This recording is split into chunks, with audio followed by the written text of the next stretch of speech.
The blood was still warm when I arrived at the village. Smoke rose from burned houses, and the smell of charred flesh saturated the air. It was the 10th attack in 3 months, always the same pattern: fire from the sky, total destruction, no survivors. My name is Corporal Jake Reeves, and I'm just a regular foot soldier in the 3rd Legion. Not a captain, not a hero, just a guy trying to survive in a world where dragons are supposedly extinct, and the few that remain are mindless killers. At least that's what they taught us. But everything I knew was about to be shattered. I was separated from my unit during the chaos, checking the perimeter when I heard it. A sound that didn't belong, metal scraping against stone, coming from a collapsed building at the edge of the village. My rifle was up instantly, finger on the trigger. "Come out slowly, hands where I can see them." No response. Just that scraping sound again, weaker this time. Against my better judgment, I approached. The building was barely standing, support beams charred and ready to collapse.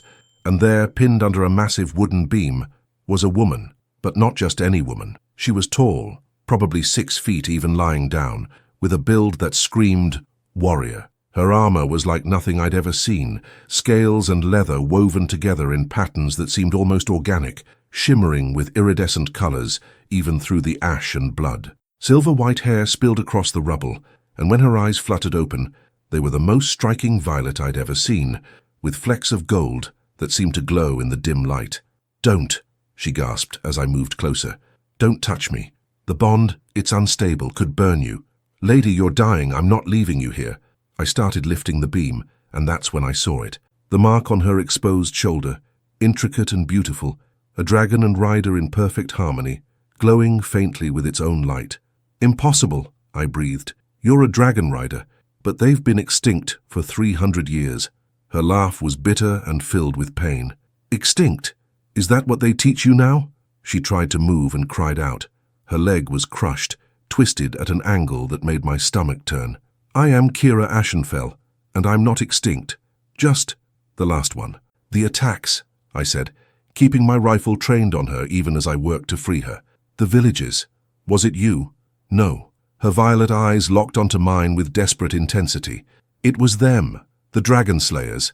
They have weapons, stolen from the old rider academies. They can create dragon fire artificially, burn villages, blame it on dragons, keep the war going. Because if peace comes, if truth comes out, they lose everything. That's insane. The Dragon Slayers are heroes. They protect us from..." "From what?" she interrupted. "From dragons that barely exist anymore. From the monsters they created in your imagination." She grabbed my arm with surprising strength. 300 years ago, humans and dragons were allies. We fought together, protected each other. Then came the betrayal, but not the one in your history books. I should have called for backup, should have secured her as a prisoner, and let command figure it out. But something in her eyes, in the desperation of her voice, made me hesitate. "My unit will be here soon," I said. "They'll kill you on sight. Dragon Rider or not, you're the enemy." "Then leave me," she said simply. "Let me die here. It's what I deserve anyway. My dragon is dead, killed 3 months ago by dragon slayers with weapons that shouldn't exist. Without Skyer, I'm just empty." The way she said her dragon's name, the grief and loss in her voice, it didn't sound like the words of a monster. It sounded like someone who'd lost everything. I made a decision that would change my life forever. "Can you stand if I help you?" "Why would you help me?" "Because I'm an idiot who asks too many questions." I slung her arm over my shoulder, taking her weight. She was heavier than she looked, solid muscle, and that strange armor. "And because if you're telling the truth, I need to know. If you're lying, well, I can always shoot you later." She almost smiled. "Practical. I like that in a human. Where can we go?" "My unit will be sweeping the area. There's a cave system 2 miles north, old rider hideout. No one knows about it except my kind." Her voice caught. "And there aren't many of us left to know. We made it maybe half a mile before she collapsed. The injury was worse than I thought, and whatever that glowing mark on her shoulder was doing, it seemed to be draining her strength." "Leave me," she said again, her skin burning hot under my hands. "The bond magic, it's killing me. Without a dragon to share the load, it just burns and burns." "What do I do?" "Nothing you can do. Need a dragon or another rider to ground it." She laughed weakly. "And I'm the last rider. Convenient." I looked at the mark on her shoulder, glowing brighter now, and remembered something from old legends my grandmother used to tell. Stories about how dragon riders could share their power, their bond, with those they trusted. What if I tried to ground it? Would that work? Her eyes went wide. You're not a rider. It could kill you. So could leaving you to die when I could have helped. I placed my hand over the dragon mark. Tell me what to do. You're insane. Yeah, I'm getting that a lot today. Now tell me. She explained quickly, breathlessly, how I needed to open myself to the bond, to accept the energy flowing into me. It sounded like mystical nonsense, but when I pressed my hand against her shoulder and thought as hard as I could, come to me, whatever you are, I'm ready, everything changed. Pain exploded through me, not just physical pain, though that was bad enough, but something deeper.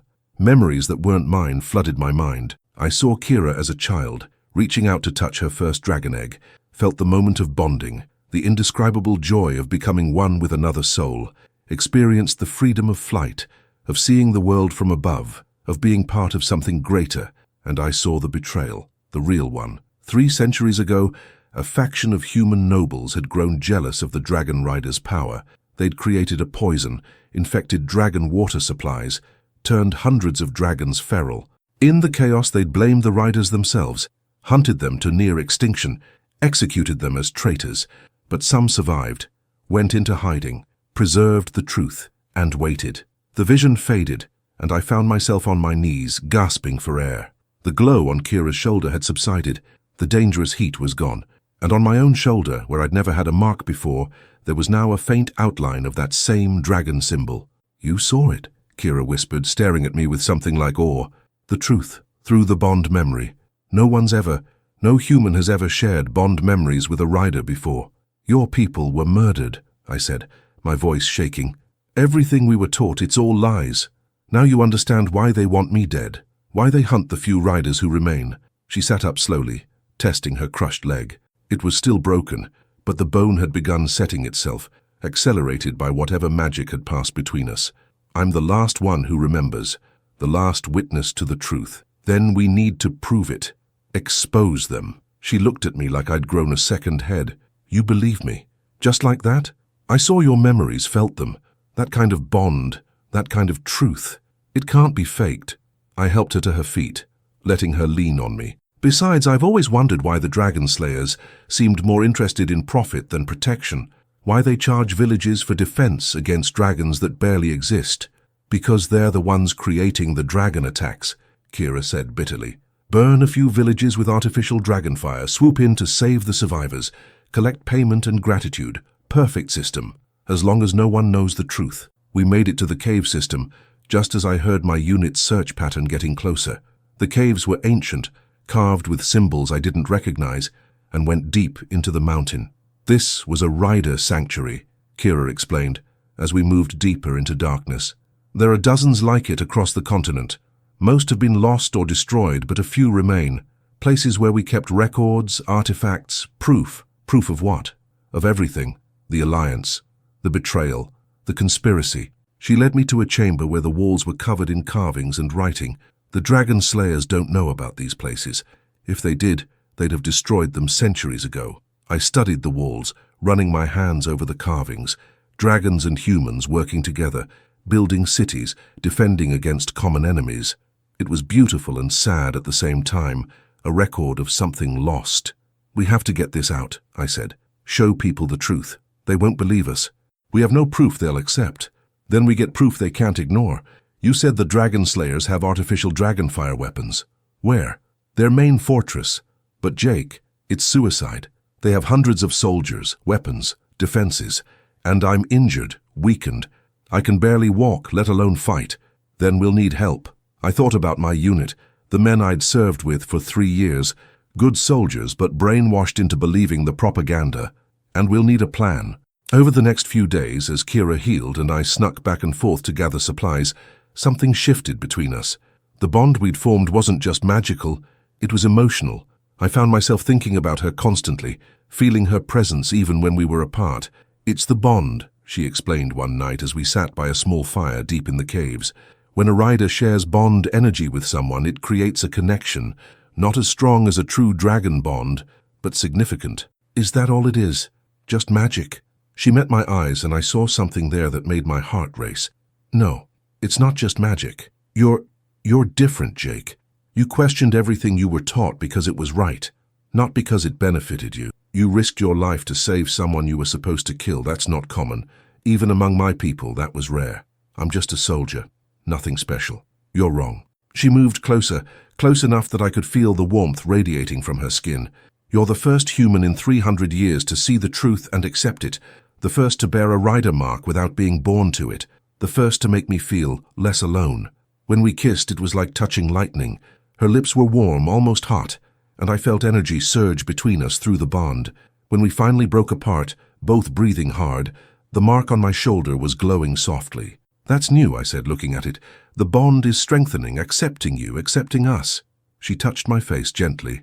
Jake, what we're about to do, attacking the Dragon Slayers, we might not survive. I know.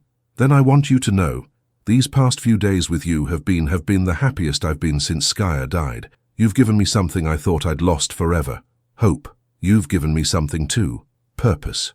The chance to fight for something real, not just propaganda and lies. We made love that night in the cave, firelight casting dancing shadows on ancient walls.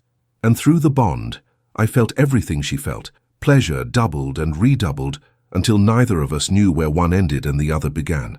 Afterward, as we lay tangled together, Kira traced the now permanent dragon mark on my shoulder. You're bound to me now, truly bound. If I die, you'll feel it, carry it forever. Then we better not die, I said, pulling her close. 3 days later, I approached my squad leader, Sergeant Marcus Hayes. We'd been through hell together, and if anyone would listen, it was him. Sarge, I need to tell you something, and I need you to hear me out before you react. 20 minutes later, Marcus sat in stunned silence, processing everything I'd told him. I'd brought him to the cave entrance, shown him enough to prove Kira existed, though she stayed hidden deeper inside. You're telling me, Marcus said slowly, that everything we've been taught about dragon riders is a lie, that they were actually heroes who were betrayed and murdered, and that the dragon slayers are creating false flag attacks to justify their existence. Yes, and you've bonded with the last dragon rider, magically, and now you're planning to assault the Dragon Slayer fortress to get proof. Yes. Marcus was quiet for a long moment. Then, you know this is insane, right? Completely. And you're doing it anyway. I have to. I've seen the truth, Marcus, through the bond. It's not something I can unknow or ignore. Marcus stood, paced, then turned back to me. If you're wrong, we're all traitors. We'll be executed. I'm not wrong. But if you're right, if even half of what you're saying is true, then we've been fighting for the wrong side our entire lives. He rubbed his face tiredly. Christ, Jake. You couldn't just keep your head down and follow orders. Could you, if you knew? He laughed without humor. No, I guess I couldn't. He extended his hand. Show me. Let me meet this last dragon rider, and then we'll figure out how to not get everyone killed. I brought Marcus into the caves, deeper than I'd ever gone, to where Kira waited. She stood as we approached, tall and intimidating, even injured, her violet eyes assessing Marcus with warrior's intensity. Sergeant Marcus Hayes, I said. Meet Kira Ashenfell, last of the Dragon Riders. Marcus stared at her, taking in the armor, the mark, the barely concealed power. You're real. Disappointingly so, Kira said dryly. I know what your people think of mine. If you're here to kill me, at least make it quick. I'm not here to kill you, Marcus said. I'm here to decide if I believe you. Jake trusts you, and I trust Jake. But I need to understand. What happened 300 years ago? The real story. Kira told him everything. About the alliance, the betrayal, the conspiracy. And as she spoke, I watched Marcus's expression change from skepticism to horror to rage. They murdered thousands, he said when she finished. Riders, dragons, even human supporters of the alliance. And then they rewrote history to make themselves heroes. Yes, Kira confirmed. And they've been profiting from that lie ever since. Then we end it, Marcus said firmly. Tell me about this fortress, tell me about their defenses, and tell me how we're going to tear it all down. Over the next week, we planned. Marcus brought in soldiers he trusted, men who'd questioned the official story, who'd noticed inconsistencies. We lost some men who couldn't accept the truth, but others stayed. By the time we were ready to move, we had 43 soldiers willing to risk everything for truth. It's not enough, one of the men, Corporal Jensen, said as we reviewed the plan. The Dragon Slayer fortress has hundreds of defenders. We don't need to match them, Kira said, studying the map we'd drawn. We just need to get inside, get to the forge where they make the artificial dragonfire weapons and document everything. Once we have proof, we expose them to the Kingdom's Council. And if the council is in on it? Jensen asked. Then we expose them to the people, I said. Let them decide who to believe. The people will believe whoever has the best story, Marcus said grimly. We need more than just testimony. We need evidence they can't deny. Then we get evidence, Kira said. She looked at me, and through our bond, I felt her determination mixed with fear. There's something else in that fortress, something I didn't tell you before. What? Dragon eggs, stolen from nests, kept to maintain their breeding programs. If we can free them, return them to the wild, it proves dragons aren't extinct, proves they're intelligent enough to be worth saving. You want us to steal dragon eggs from the most heavily fortified location in the kingdom, Marcus said flatly. Yes. He thought about it for exactly 3 seconds. I'm in. Who else? Every hand went up. The assault on the Dragon Slayer fortress was the most terrifying experience of my life.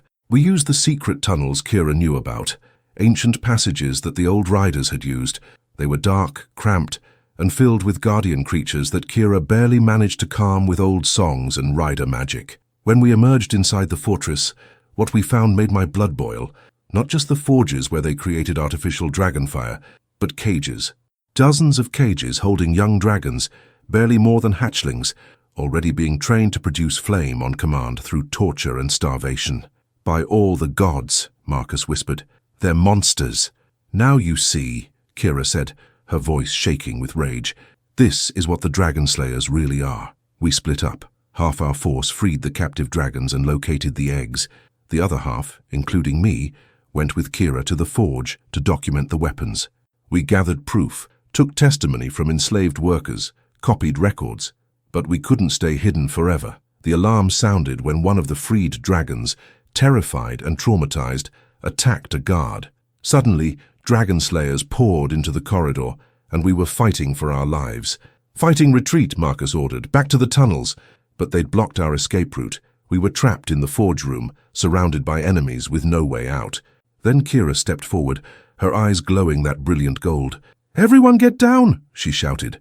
The bond mark on her shoulder blazed with light, brighter than I'd ever seen it, and through our connection, I felt what she was doing. She was calling out, not to me, but to something else, something ancient and powerful sleeping deep beneath the fortress.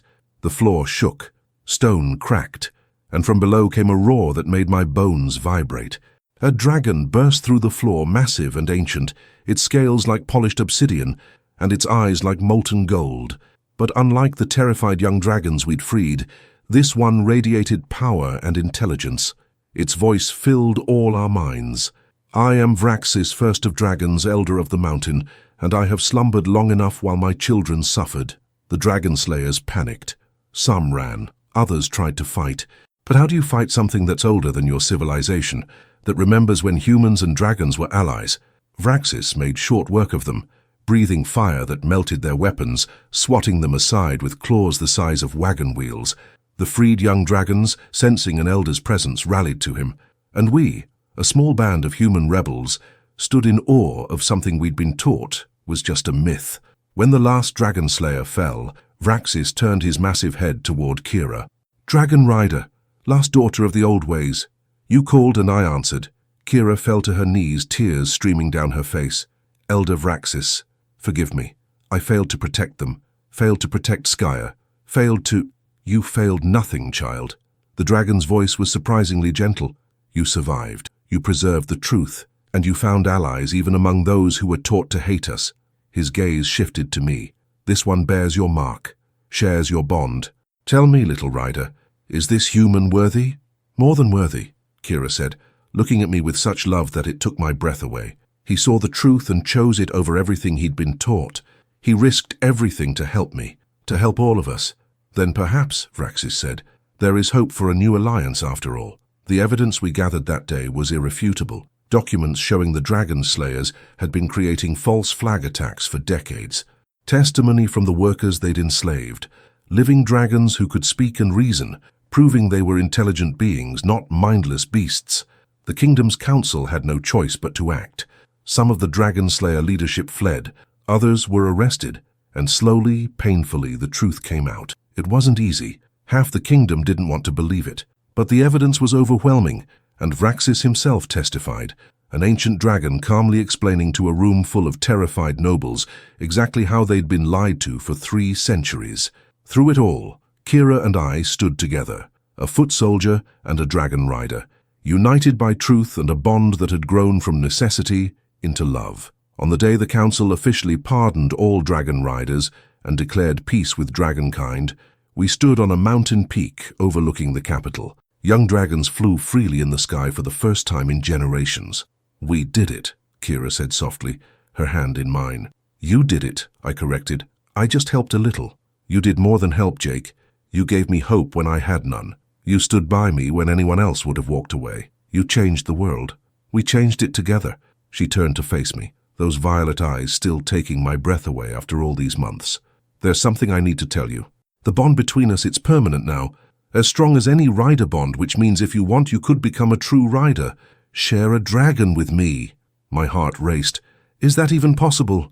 I thought the bond was one rider, one dragon. Usually. But sometimes when the bond between 2 people is strong enough, built on trust and love and truth, a dragon can accept both. Vraxis says he's willing to try, to see if a human without rider blood can still bond with a dragon if he's bonded to a rider. What if it doesn't work? Then we keep going as we are. Together. Always together. She smiled. But I think it will work. I think Skaya's soul is out there, waiting to come back. And when she does, she'll accept both of us. 3 months later, on that same mountain peak, I stood before a dragon egg. Vraxis watched from above, and Kira stood beside me, her hand in mine, our bond humming between us. "This egg," Vraxis explained, "contains a soul we both know. Skaya, who died protecting Kira. But dragons don't truly die. Their souls return, find new eggs, are reborn. This one chose to come back here to you both." The egg began to crack. Golden light spilled through, and a dragon emerged, small but perfect, with scales that shimmered between gold and bronze. She looked at Kira with eyes like liquid sunlight, then at me, and in my mind, in our minds, we heard her voice, "Mother, Father, I am Skyfire, and I have come home." Kira was crying, laughing, pulling me close as the young dragon touched her nose to both our hands. "Skaya," she whispered, "you came back." The bond snapped into place like a missing piece finally found. 3 souls connecting, a perfect triangle of love and trust and truth. I felt everything. Kira's joy and relief, Skyfire's ancient wisdom wrapped in youthful energy, and my own overwhelming sense of rightness. "Ready to fly?" Kira asked, climbing onto Skyfire's back and offering me her hand. I took it, settling behind her, my arms around her waist, our bond singing between us and including the dragon we now shared. I've never been more ready for anything in my life. Skyfire spread her wings, and we launched into the sky. The ground fell away, and for the first time I truly understood what Kira had lost, what she'd been fighting to preserve. This wasn't just about flying, it was about freedom, about connection, about being part of something greater than yourself. Below us, humans and dragons gathered, watching the first new dragon riders of the new age, watching as a foot soldier who'd questioned everything and a dragon rider who'd never given up showed them all that the old alliance could be reborn. "I love you," I said to Kira, holding her tight as we soared through the clouds. "I love you too," she replied, leaning back against me, "now and always." And through our bond, I felt Skyfire's contentment, her joy at having both her people back. 2 humans and 1 dragon. 3 souls as one, flying toward a future we'd fought for together. I'd started this journey as just another soldier. Now I was a dragon rider, the first human without rider blood to bond in 300 years. And together with Kira and Skyfire, we'd build a world where that wasn't impossible, just the beginning of something new. The war was over, the lies were exposed, and the skies belonged to everyone again. High above the world, with the woman I loved and the dragon we shared, I had never felt more complete. The last dragon rider wasn't alone anymore, and neither was I. We had each other, we had Skyfire, and we had a future to build. Together, we would make it everything it should have been 3 centuries ago. A world where humans and dragons lived in harmony, protected each other, and proved that truth and love were stronger than any lie. This was just the beginning, and I couldn't wait to see where it led.